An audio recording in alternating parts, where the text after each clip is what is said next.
ಇದು ಅಂತಾರಾಷ್ಟ್ರೀಯ ಕಾನೂನಿನ ಉಲ್ಲಂಘನೆ. ಇರಾನ್ ಮೇಲೆ ಅಮೆರಿಕ ದಾಳಿಗೆ ರಷ್ಯಾ ತೀವ್ರ ಖಂಡನೆ. ಸೌದಿ ಅರೇಬಿಯಾದಲ್ಲಿ ಹೈ ಅಲರ್ಟ್ ಘೋಷಣೆ.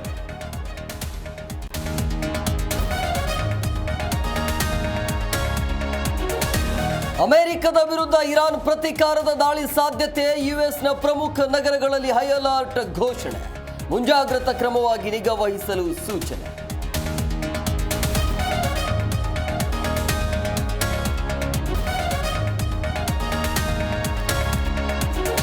ಇಸ್ರೇಲ್ ಇರಾನ್ ಮಧ್ಯೆ ಮುಂದುವರಿದ ಯುದ್ಧ. ಫೋನ್ನಲ್ಲಿ ಇರಾನ್ ಅಧ್ಯಕ್ಷರ ಜೊತೆಯಲ್ಲಿ ಪ್ರಧಾನಿ ಮೋದಿ ಚರ್ಚೆ.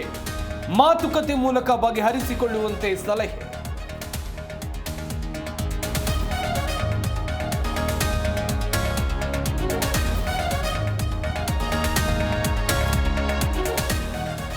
ನಾವು ಜೆಡಿಎಸ್ನವರು ಹಾಲು ಜೇನಿನಂತೆ ಇದ್ದೇವೆ.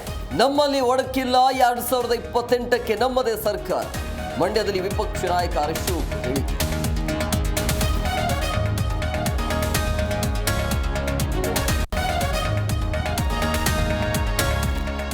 ನಾನು ಬ್ಲ್ಯಾಕ್ ಮೇಲ್ ಮಾಡಿ ಮಂತ್ರಿ ಆಗೋನಲ್ಲ.